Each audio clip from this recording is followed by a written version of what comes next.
तो ये कहानी है हवस के एक ऐसे राजा की जो अपनी बेटी हूत की रानी को धरती पर भेजता है ताकि वो ज्यादा से ज्यादा लौंडों को मुठियाबाज बना सके। पर गलती से वो उत्तर प्रदेश में आकर गिर जाती है जहाँ के भुदक्कड़ लौंडे उसको पटक के ऐसा होते हैं कि उसके सिर से हूत का भूत उतर जाता है। तो कहानी बहुत ज्यादा इंटरेस्टिंग और फनी भी रहने वाली है, इसलिए अभी ही शेयर कर दो अपने उस खुदाईबाज दोस्त के साथ जिसके सर में भी दिन भर बस हूत का भूत ही सवार रहता है। और कह देना कि अपने भाई का चैनल भी सब्सक्राइब कर ले ताकि अपनी ये बकचोदी आगे भी चलती रहे। कहानी स्टार्ट होती है और हमें नर्क दिखाया जाता है। दरअसल नर्क काफी एडवांस हो गया था जहाँ पर बहुत सारी बड़ी बड़ी कंपनियां भी आ गई थी जिनका काम था धरती के लौंडों को मुठियाबाज बनाना ताकि वो ज्यादा से ज्यादा मुट्ठी पी लें और पापी बन जाएं, जिससे वो नर्क में आएंगे। यहाँ की सबसे बड़ी कंपनी का ओनर पप्पू पेलू होता है जो अपने मैनेजर को धर के पेल रहा होता है, मतलब गरिया रहा होता है, क्योंकि इस साल उनकी कंपनी को पूरे 2 करोड़ लोगों का लॉस हुआ था। दरअसल उसके मैनेजर के होते हुए भी धरती में फ्रेंड्स विद बेनिफिट सिचुएशन से और बेस्ट फ्रेंड वाली बीमारी फैल गई थी। अब भाई साहब फ्रेंड्स विद बेनिफिट मतलब गहरी दोस्ती, गहराई के लिए दोस्ती, और फिर सिचुएशन से मतलब ना सोना ना बाबू तू मेरा जूस में तेरा दाबू, और आखिरी में आ गया बेस्ट फ्रेंड मतलब ना फेरे ना विदाई सिर्फ खुदाई सिर्फ खुदाई। अब भैया जब इतनी तगड़ी तगड़ी पॉलिसीज धरती पर चल रही हैं तो कहाँ से ही कोई लौंडा मुठियाबाज बनेगा। तो लौंडो ने धरती में मुठिया पेलना ही बंद कर दिया था, जिस वजह से ऊपर पप्पू पेलू को बहुत लॉस हो रहा था। तभी वहाँ पर उसकी बेटी चुमचिका आती है जिसकी पढ़ाई खत्म हो गई थी, इसलिए वो अपने डैड को उसकी कंपनी ज्वाइन करने के लिए एक बढ़िया आइडिया देती है और कहती है कि मेरे चुमचे भी अब ठीक ठाक बड़े हो गए हैं और टिक्की तो आपने ही मेरी खोल दी है डैड, तो क्यों ना मैं अपनी कंपनी को हेल्प करूं और नीचे जाकर लौंडो को गर्म करना स्टार्ट कर दूं ताकि लौंडे एक बार फिर से मुठियाबाज बन सके। उसके डैड को ये आइडिया बहुत पसंद आता है और वो उसे 30 दिनों के लिए धरती में भेज देता है। पर जाने से पहले वो उसे एक ब्लैक बॉल देता है और कहता है कि ध्यान रखना तुम वहाँ पर लौंडो की मुठिया पेलने जा रहे हो, न कि अपनी चक्की जलवाने। इस बॉल को देखती रहना, अगर तुम्हें अपनी चक्की जलवाने का मन करेगा तो ये बॉल रेड होने लगेगी, तो समझ जाना कि तुम्हारी चुमतब खतरे में है। पर चुमचिका जब नीचे आती है तो उसे टारगेट दी जाती है एक लड़की जिसका नाम प्यारी होता है और उसे चुमचिका को उंगलीबाज बनाना था। चुमचिका प्यारी के घर पहुंचती है और किसी तरह से उसे अपनी बातों में लेकर उसके घर में रहने लग जाती है। रात में चुमचिका प्यारी के साथ बैठती है और उसे बातों ही बातों में गर्म करने लग जाती है, पर प्यारी उसे ऐसी बातें करने से मना कर देती है। इस पर चुमचिका को बड़ा अजीब लगता है कि आज के जमाने में भी कोई गर्मा गर्मी से कैसे भाग सकता है। इस पर वो उसके फ्रेंड्स के बारे में पूछती है और पूछती है कि क्या कभी किसी ने उसकी टांग उठा के उसकी पुंगी बजाई है, जिस पर प्यारी इस बात के लिए उसे मना कर देती है। ये बोल करके वो वहाँ से चली जाती है।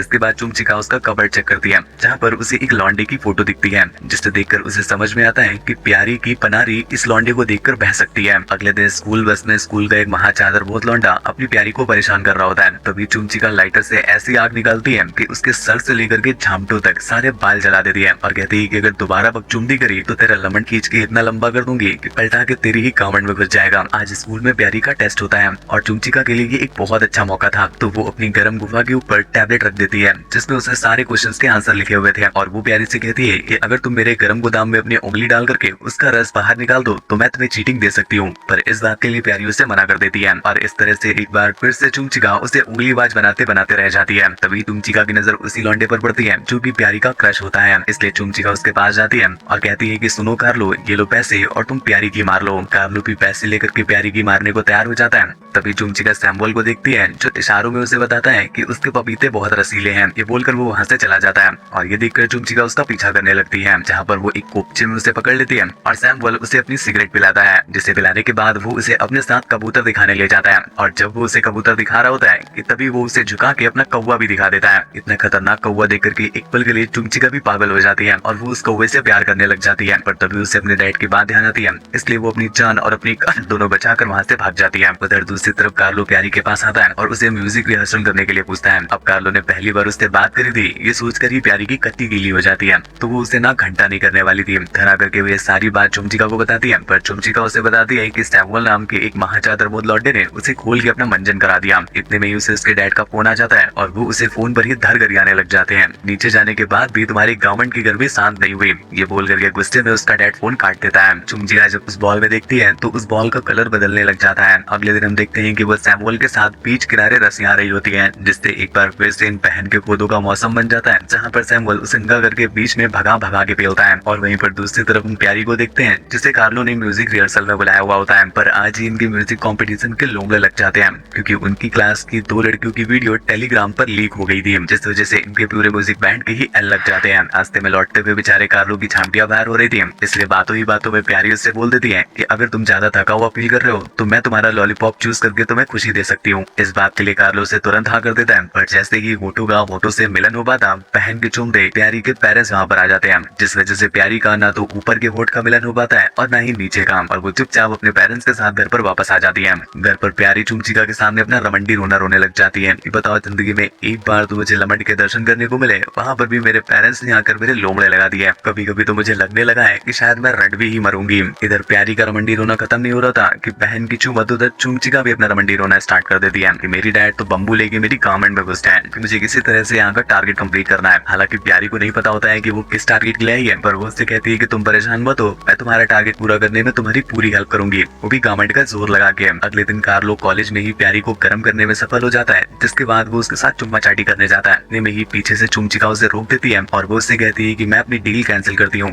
कि मैं नहीं चाहती कि प्यारी के किसी भी तरह से लोमड़े लगे। पर कार्लो इस पर उससे कहता है कि मैं सच में प्यारी से प्यार करने लगा हूँ और तुम पकड़ो अपने पैसे और डाल लो अपने पिछवाड़े में, मैं तो अब प्यारी की छोटी सी राम दुलारी लीडर ही मानूंगा। ये बोलने के बाद वो प्यारी के पास चला जाता है और चुमचिका की सारी सच्चाई उसे बता देता है। चुमचिका उसे समझाने की कोशिश करती है कि मेरे डैड ने टारगेट यही दिया था कि मैं तुम्हारी सूखी गुजिया को तुम्हारी ही उंगलियों से गीला कर दूं, इसमें मेरी कोई गलती नहीं है, मेरी बात को समझने की कोशिश करो। पर इतना बड़ा धोखा खाने की वजह से बेचारी प्यारी की राम दुलारी झुलस जाती है और वो गुस्से में वहां से चली जाती है। इतने में ही चुमचिका को सैमुअल का मैसेज आता है, जो उससे कहता है, खड़ा है आज भी मेरा बस तेरा ही इंतजार है, लपक के ले लो दो जरा, सरसों तेल का भी जुगाड़ है। चुमचिका भी उसकी बातें सुनकर के गर्म हो जाती है, पर जैसे ही वो बीच में पहुंचती है उसे अपने डैड की बातें याद आने लग जाती है, इसलिए वो उसके खड़े लमट में मुड़ देती है, ये बोल करके कि अब मैं दोबारा तुम्हारा नहीं लेना चाहती, अब तुम एक काम करो, हिला कर ही सो जाया करो। बेचारी चुमचिका को भी सैमुअल का हथियार पसंद आ गया था और वो हमेशा ही उसे चूसना चाहती थी, लेकिन अपने डैड की वजह से वो सैमुअल को छोड़ देती है और यहाँ से सीधा जाती है प्यारी के पास और उसकी चुमत में वही सरसों का तेल लगाने लगती है और कहती है कि ये सब कुछ मेरे डैड ने मुझसे करवाया, वरना मैं कभी नहीं चाहती थी कि तुम्हारी सूखी झील में किसी और की पाइपलाइन से पानी की सप्लाई हो। प्यारी भी समझ जाती है कि बेचारी चुमचिका की मजबूरी थी, इसलिए वो उसे माफ कर देती है। अगले ही दिन स्कूल में फंक्शन होता है, जहाँ पर चुमचिका के डैड भी देखने आए होते हैं कि आखिर चुमचिका ने क्या क्या किया है यहाँ। तभी परंपरागत हर स्कूल का प्रिंसिपल दो शब्द बोल करके हमारी कान की कामंड मारने चला आता है पूरे आधे घंटे तक, लेकिन इतने में ही प्यारी स्टेज के बीच में आ जाती है और वो सभी के सामने इंस्टाग्राम की सस्ती रमंडियों की तरह अपनी चूमतल मटकाने वाला डांस करने लग जाती है, जिसे देखकर चुमचिका के डैड बहुत खुश हो जाते हैं, क्योंकि उन्हें यही लग रहा था कि ये सारा कमाल चुमचिका ने किया है। दरअसल प्यारी ने ये सब कुछ चुमचिका के लिए किया था ताकि उसे उसके डैड से डांट ना पड़े, और ठीक ऐसा होता भी है। उसके डैड इस चीज के लिए उसे बहुत अप्रिशिएट करते हैं और जब उसके डैड उसकी बॉल देखते हैं तो वो भी पूरी ब्लैक हो गई थी।